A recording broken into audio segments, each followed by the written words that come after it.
If you had a boring job where you never got any challenges and just did the same thing 9 to 5, then you wouldn't have these opportunities, right? So I guess the challenges are what makes the job enjoyable and makes it memorable. Talk to me. You call yourself an intrapreneur rather than an entrepreneur, David. Tell us more. I helped to grow the business. I helped to expand it. I helped to formulate it and was passionate about it. And now I run it, the business, and I'm very proud of that. Sometimes starting that business can have a different perspective on how you look at your business. For me now, having been with the business for so long and been in the industry so long, this is something I'm very proud of having grown, of having taken it through different iterations, etc., etc. Hey everyone, welcome to Brilliance Talks, the show where we get inside the minds of CEOs, business leaders, and market disruptors who are shaping the future of business. I am your host, Simac Konkader. And today's guest is someone I've been excited to have on our show. And it was a twist of fate as he was looking at a billboard of one of our national events and thinking, that has a great lineup, and maybe I should go for it. While on the other side, we were trying to get in touch with him, and we contacted him around the same time he saw the bill. That person is David Bloxham, the CEO of GCS Recruitment Specialist, a leader in the recruitment space, and someone who has not only scaled businesses, but has also shaped how leadership looks in today's fast-changing world in his area. In today's episode, we are going to dive into his leadership journey, how he has scaled the company, and his take on technology. So, if you're a business leader looking for real actionable insights, you are in the right place. And so without further ado, welcome to Brilliance Talks, David. Hi there, Simac. How are you? I'm very well. Let's kick off with a bit of your story. How did this journey start for you, and how did you get into where you are today? I think for me, the journey started when I left university, having done French and English degree and not really knowing what I wanted to do. So I had a few opportunities in sales. I felt sales would be a great thing to get into for me. And fortunately, found an opportunity within recruitment and went from there. Really, it was a kind of marriage made in heaven. So I loved the job from day one. Loved how you could make money really from speaking to people.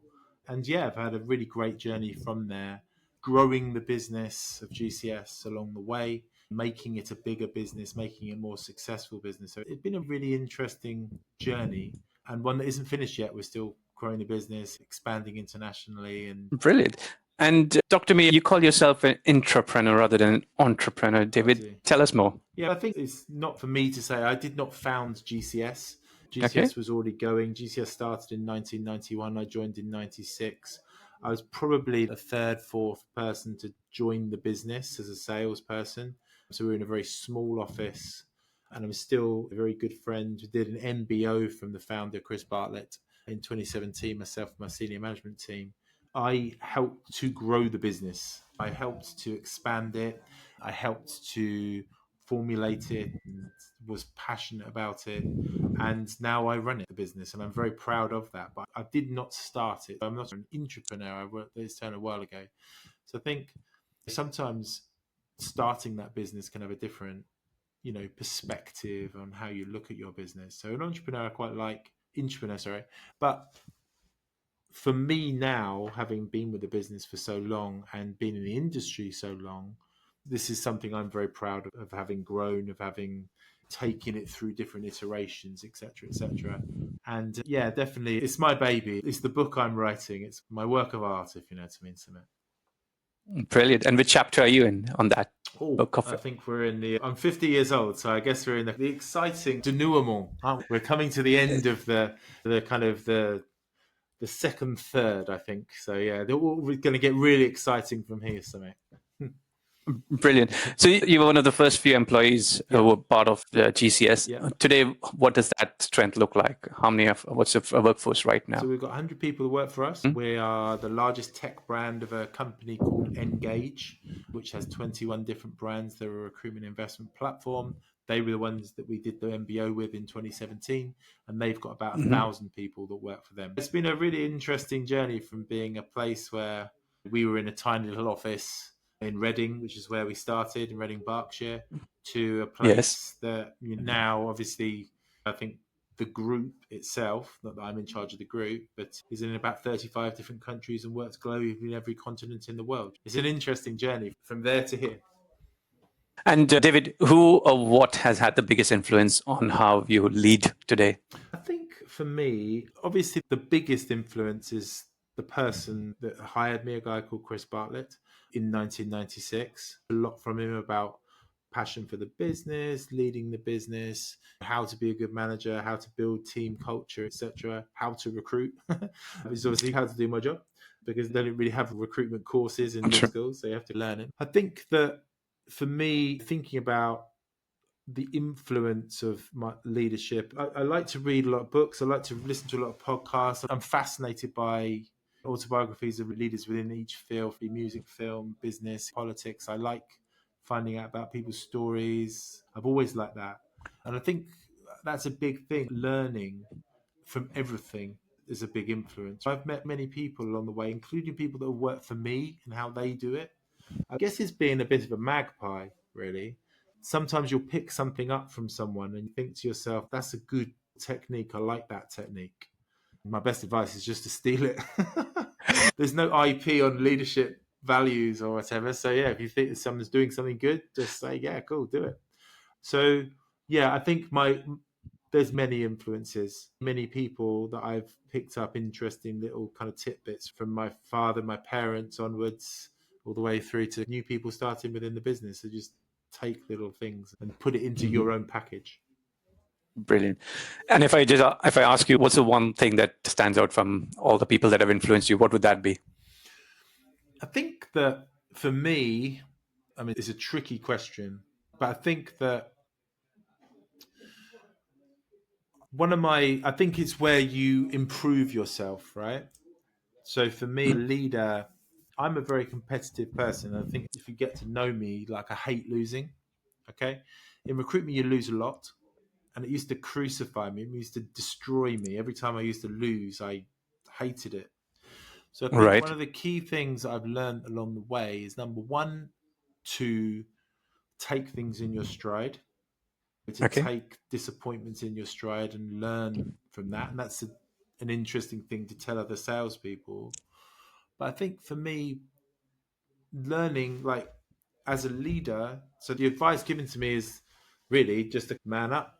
If you can use that term in this day and age, is man up and just you have to deal with these things. As a leader, I think it's different maybe when you're an individual sales performer and that competitiveness in some way drives you forward. But as a leader, you probably see it yourself in your business.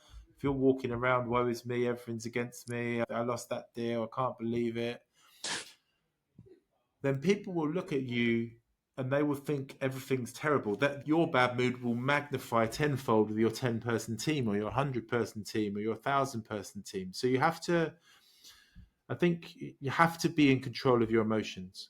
And that's something that I learned from Chris on just talking me through it, coaching, mentoring me through it, just to say, you have to be in control of your emotions. I'm still not perfect at it. And sometimes I think, and if you agree, Simac, you have to show your teeth a little bit as a leader. You have to show that you're human and that this is upset me, but you can't live, you can't be driven by your emotions. You have to be strong. Yeah.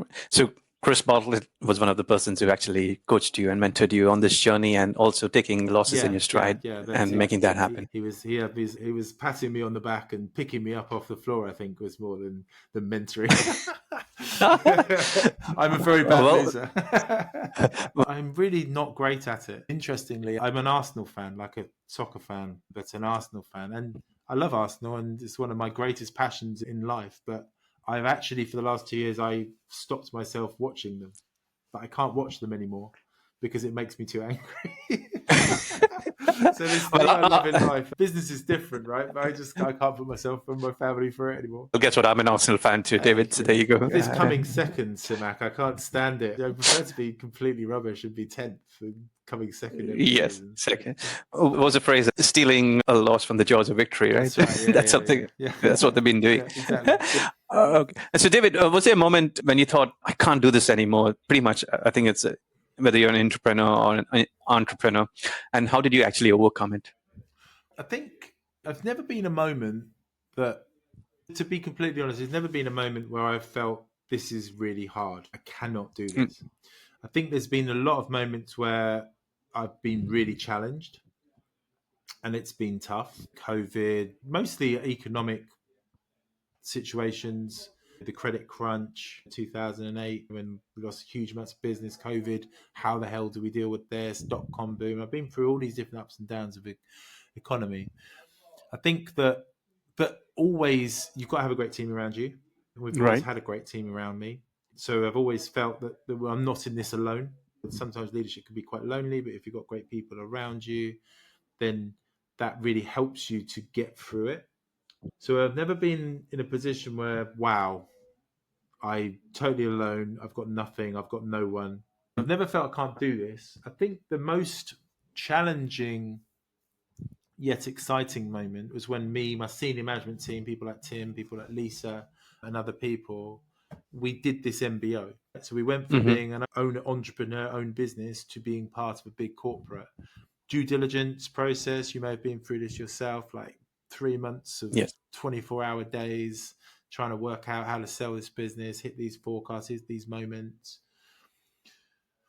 having difficult conversations with people, negotiating between different parties. My whole recruitment career had been leading up to it, but it was tricky and it was hard. And I think the first couple of months bringing the business into this corporate environment, that was tough. It was a different culture, different people to work for. They dealt with things in different ways. But I think the thing I looked at was, how did I overcome it? Was really like, this is what being alive is. I think I said at one point, now I feel like I'm really living. Like, this is real business, right? This is what you get paid the big bucks for. This is why you're here, to deal with challenges. And if you had a boring job where you never got any challenges and just did the same thing 9 to 5, then you wouldn't have these opportunities. So I guess the challenges are what makes the job enjoyable and makes it memorable. Brilliant. And you said you surround yourself with a great team. How does a CEO go about identifying a great team? I think if I think about someone like Lisa Forrest, who's a COO and I would class is my business partner, she started working for me probably about 20 years ago, more than 20 years ago, as a junior. So therefore, she's been on a journey as well through working for GCS, for being an entrepreneur as well. So I think the first thing that's important within creating your senior management team is trust. Yes. You've got to know that you can trust these people, right? You might not, you might understand them. They might be selfish sometimes. They might be, but you've got to know you can trust them. And I think myself and Lisa, working together over the years, we've got a very strong belief in the business, and we work together to achieve great things, right? So I think trust is important. I think as well, hard work. You want to know that the people that are really surrounding you care and put themselves out without you having to, I think, motivate them. Not a motivation in terms of, right, guys, we could do this together, chips are down, we're in challenging moments, etc., but in terms of, I need you here at 8:30 in the morning, I need you to do this project, I need you to put your 100% effort in. If someone like that, it's very difficult to motivate them. And to be honest, like someone like Lisa works much harder than me. And then I think the other thing is, and I guess it's a weird one, I used to do this thing called a train test. So tell me more. So if you start, and this kind of links into an interview, okay? But we used to have juniors, okay? And they used to start in Reading, but then we used to have a London office, right? So the train test was, if I spend the train journey with you from Reading to London, do I get bored of speaking to you? Okay, got it. Some people just can't pass the train test. At least you could do it in the pub as well. Would I like to go to the pub and have a drink with you, or share a coffee or something like that? Do I feel that this is someone that we can communicate? And it doesn't have to be about business.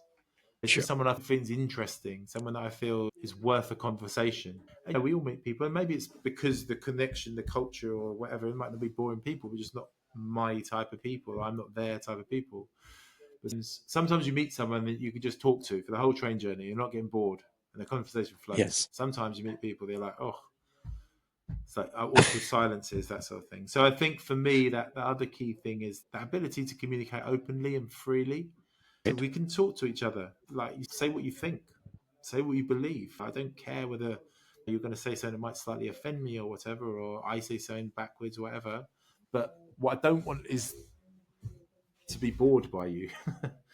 And I think everyone that I work with that is in a senior role within the company that is growing this business together, we can always talk. So if we go back to Lisa, we definitely don't have boring, awkward silences. We argue a lot, as I do with other people. Is But that healthy? Yeah. I think it's healthy if you're doing it about how to make the business better. If you're arguing about crap, and then not you would, because usually it's business conversation, but if you're just arguing about stuff and it's becoming toxic, that's not great. But if it's about I think this, but I think this, you need that sort of relationship between you and your management team. You need your management team to be doing it together as well. You don't want yes people, that's for sure. I agree totally. And David, coming on to scaling a business, what do you wish more CEOs would actually know about scaling a business? I know you've started it with, and you were, I think, just in the startup phase of 5-6 employees, and today it's over 100. Talk to me about that. I think you could do like an MBA and stuff like that. We did an MBO, so that was obviously scaling. Yes. But an MBA, business courses, that sort of thing. I think they talk quite a lot and learn quite a lot. You can have mentors and you can have people that you work with. I think about scaling business like playing a computer game. Have you ever played computer games when you were young or play computer games now? Yes, I have played, yeah. So when you're playing a computer game, and I'm not big into them now, but I used to play them a lot when I was young. When you play a level, right? Yep. You've got to beat the boss at the end. You really get good at that level. And then you beat that boss and you're on to the next level. And then it's harder and harder. You will do it. You will achieve it in the end. Most computer games you ever play, you will do it. But it gets harder and it gets more complicated and you have to be more skilled. And I think that the thing I would love if CEOs knew more is like a cheat sheet. What are the ways around this? Give me a cheat sheet for these things. There are no cheat sheets in this game. So you're never going to get a cheat sheet. But one of the things I think is important, just knowing, like understanding that you got to this level, right? So you got to 10 staff, you got to this amount of turnover, you got your business to here, you're in one country, now you're going into another one. Every single thing has new challenges. Every single thing is a new level to learn. Every single thing you've got a different boss at the end. And I think that sometimes when you read, like I said, we read lots of, you've listened to your podcast, Simac, or the Action Coast, like we talked a bit about BizX, right? The BizX chats that I've seen, I know I'm going on the virtual sessions over the next few days, right? I find people talk about, when they talk about business, right, is the history is written by the winner, and that they always tell you the good stuff, right? And they mostly focus on the great things that they've done and how great they are and what fantastic job they've done and all that sort of stuff and how successful they are and how happy they are. But I know for a fact, and what I love the most when I read is like, how did you get through the challenges then? Because everything's challenging. It's not easy. You didn't just do this and then sometimes you do this. I don't know if you've ever read, like, I have a great problem with autobiographies where suddenly all these great things happen to them and they never really, how the hell did you, and then someone offered me a job in Hollywood or something. Okay, as an actor. Well, that doesn't happen usually to normal people. So how did you get into this position, right? It's either luck or you're incredibly skilled. So I think, to answer your question in a roundabout way, what I think people should talk about more is the difficulty, the inherent day-to-day difficulty of being a leader. It's never easy, okay? Never completely winning. And it's a constant struggle to get through the level. Brilliant. And what's the best book you've read on leadership? I've read the Winston Churchill autobiography. And I think what I like about Winston Churchill, and it's obviously, I know he's viewed in different ways by different people, and obviously kind of like you were just talking about where are you in your stage of your career, right? I'm in the kind of pre-1939 Winston Churchill phase where he's still got the best bits to come. Yes. But what the mistakes that he made, if it didn't have World War II, then he wouldn't be seen as a great leader, right? He'd be seen as a leader, but not a great leader. All the mistakes he made showed what a leader can do. So I thought that was very good. I really like, in terms of kind of leadership books, I read the Steve Jobs book as well, which I thought was Right. fascinating. But when it comes down to different leadership books, different courses, that sort of thing, I think for me, I quite like to listen to leaders on podcasts, that sort of thing, because you get more of a Okay. reality of it. But Yes. yeah, Winston Churchill. Winston Churchill. Okay. And speaking about leadership, how do you deal with underperformance at senior levels, especially your directs, for example? Within GCS, we're quite budget and target focused. So make it very clear. We get everyone to agree on it, start of the year, and then these are the numbers you need to deliver. So there's no hiding with that. I think that's very good. It's something we've developed joining nGAGE. So you know what your numbers are. Mhm. And if you're doing well against your numbers, happy days. If you're not doing well against your numbers, you know it. Got it. I think with leaders, as with people, but particularly with leaders that you've put a lot of effort in, you have to be patient. You have to work with them. You have to help them. You can't push your foot around it. It's definite. But I think in the end, if you've got leaders, that's affecting you as well. So you have to work together to do it. Don't just berate them. Don't just tell them off, you're rubbish, get out of my sight, go and sort it out.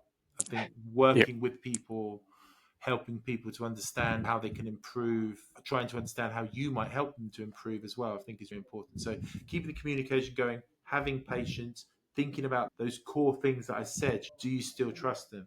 Do you still think they're working hard? Do you still think they're communicating well? That sort of thing. Have they still got these core values, as it were? And then, yeah, we're all in this together. I think that's a key thing that I think in my leadership team. Brilliant. And how focused are you all in terms of training, mentoring, coaching within the organization? Within the group, we have an L&D team and a very strong HR Mm-hmm. team. We do a lot of kind of online training, etc., etc. Interestingly, Okay. in the last year or so, I've been very much more involved at what we call launchpad level. Good. So bringing people into the business, helping them to learn the job, as it were. So I've really enjoyed that. It's something I've done many times during my career and something I've been able to do more in the last few years. But it's important. I think that one of the things about our job is you can learn by example. You can be sat next Right. to someone and hear them do it, and it's not that hard a job to pick it up. So I want people in working. I don't want people hiding behind spreadsheets in offices, open plan office, that sort of thing. I want Yeah. people on a sales floor doing it. That's the best way to learn for everyone. Got it. Excellent. And to my earlier question, scaling, are you able to share what were the numbers when you started off and today where GCS is today in terms of Yeah, the yeah. top line? So when we started, probably about 1 million, and now Right. now we're probably about 75 million, and engaged about $1 billion turnover. Billion, probably about 750,000, 750 million. So yeah, there's a pretty good growth over a few years. Still a long way to go. Still lots to achieve, but yeah, it's been a big growth.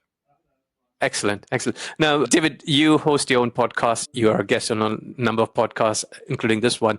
How important has your personal brand been in growing your business? I think that it's a good question. It's great to speak to your customers, to know your customers. One of the things I learned along the way, I didn't always work for GCS. I left for 4 years to work two larger organizations, and I came back. And the thing I learned, obviously, I've spoken about Chris, but he was very internal focused within the business. He was really about the culture. Didn't work with customers, but most of the time when I was working there, other people going out to clients, he'd be very focused on the customers, the internal teams, etc., and how the business was growing, which was really important. But the thing I learned from these other businesses, Harvey Nash, Alexander Mann, was leaders were very client focused. They went out there and they spoke and knew customers. They were involved in those areas. And I think for any leader, any CEO, don't forget who the customers are, who the main customers are. Don't forget that. And I think people do. And I think they don't get out there and meet clients. So I see the podcast very much as, we call it Leader Series, and we call it Conversations with Leaders in Our Network. So I see it very Right. much as my opportunity to continue to know the best customers, provide value to them, to build relationships with them. So I guess it's a personal brand with the people that we're actually working with, right? That's the key Yes. thing. Like, I'm building relationships with them as a CEO of GCS. When you reach out to me and you'd like to have a conversation with me, and it's always flattering, right? If someone Yes. wants to speak to you, you're like, oh, that's nice. So thank you. Already you've won. Even if they say, no, I haven't got time, you've won. But secondly, it gives you a really great opportunity, like you're doing now, like getting to know me, right? You Correct. understand, Yeah. I understand this guy a little bit more. This is how I might be able to build a business relationship with him, etc., Yeah. etc. So I think my personal brand with the customers that we're already working with and the customers we want to work with. When it comes to personal branding externally, we like to set GCS as leaders in technology talent. Okay. Good. So we Okay. want Yeah. people to know that we have a great network of people that we speak to. And therefore, if you loop into that network, then you're connected to a company that really does know the top people within technology, right?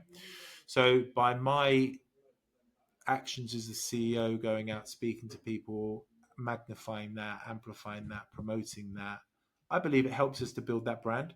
And I believe that if the CEO does it, then everyone else must think if the CEO does it, well, imagine what the recruitment consultants are doing. And that's that. Exactly. When I do like that idea of leading from the front. I think it's really important in a business to do stuff, not to delegate. Well, I don't really bother to do these podcasts. So you come on and talk to your clients. I just think, well, I Yeah. love Yeah. it. I love it. I'm passionate about it. So therefore I do it. And I think people look at it and think, oh, it's good that the CEO does that. It's interesting. Excellent. And let's move on to technology. How is technology shaping the way you lead and grow your business today? I don't think I could do the podcast without technology because now I can do it on my Okay. laptop with Riverside, as we're on Riverside now, and all those lovely things, and people doing some reels. In the old days, I've had to go into a studio with a green and all that sort of thing. So Yeah. technology makes everything easier. Does it make things better? My chairman, a guy called Tim Cook, would say no. Your growth is still affiliated to the amount of heads you've got, and you're still the same productivity as you probably were in 96, in 2006, and 2016, and 2025. It doesn't change. And interestingly, in recruitment, the productivity levels haven't really changed. They are still similar. So technology allows us to do our jobs more efficiently. Do they allow us to do our jobs better? Probably not, thus far. The way I see technology shaping the future, I think it's really interesting now within the whole world and this whole idea of AI. We've got our own AI division, so we speak to customers a lot on machine learning, how clients are doing this, how they're integrating this into their businesses. Every single business is thinking about it. No business got it right yet, I don't think. In the podcast, we spoke to a guy the other day, and he said AI can make your business competitive with the big players, right? Yes. It can make your business competitive with the big players.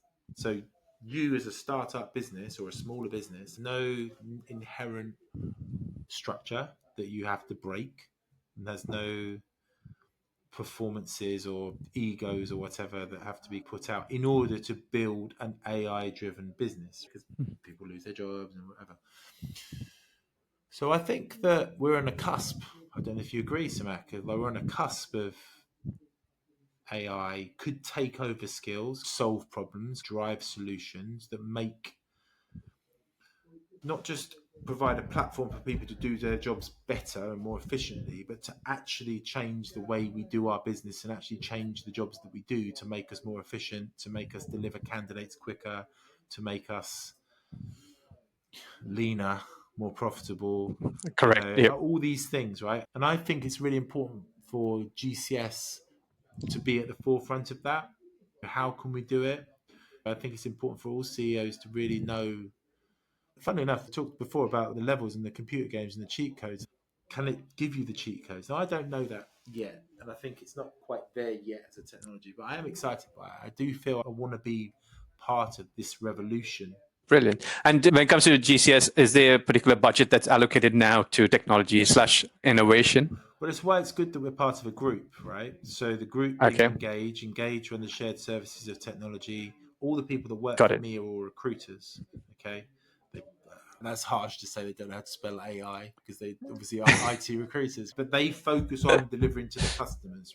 They're not focusing Got it. about the strategy necessarily of where our business is going. The managers are, the leaders are. We're talking about this all the time. We have a great technology team that is supporting us, that's delivering different solutions, that's helping us to think about how we might move forward with this and how we can think about changing the culture and being ahead of the game. Brilliant.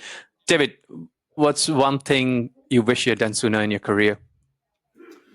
There's one thing I wish I had done, full stop, in my career. I told you I Okay. started in Reading.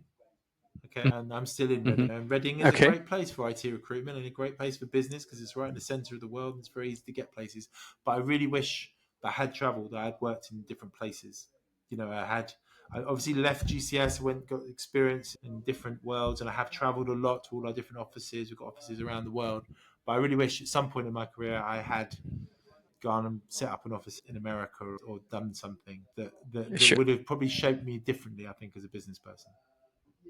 Got it. What's next for you in this chapter, in this journey? I think for me, we're private equity business, right? So Yes. private equity business works towards a turn. So we have to keep profitable, we have to keep successful, we have to keep our kind of value high, our brand high, and then hopefully we'll have some sort of turn or float or something like that, and that would be nice because that would be in my little book that would be the happy ending that we need, Simac. Yeah, so that would financially gain. But for me, it's to continue to grow GCS and grow the brand of nGAGE as well as a leader in talent. I think it's quite an underrated industry. People don't talk about it quite so much. Sure. I think that for me, it's about making sure that people know the value that great recruiters can provide. People always say within their business, what's the most important thing within your business? They always say, don't they, Samantha? You probably asked this, what's Yes. important? They always Of say course. people, right? But then Yeah. that's what we find, right? We find great people for your business, and it's the most important thing. So don't skimp on it. Don't try to do it yourself. Pay the experts. We'll find you the best people, and it will make your business more successful. So I think continuing to take that message out into the market, continuing to help people that join GCS to take that message out into the market, and hopefully to continue to grow and do it more globally. Brilliant. Okay. David, it's great having you on today. Thank you very Thanks. much. Looking forward to the BizX.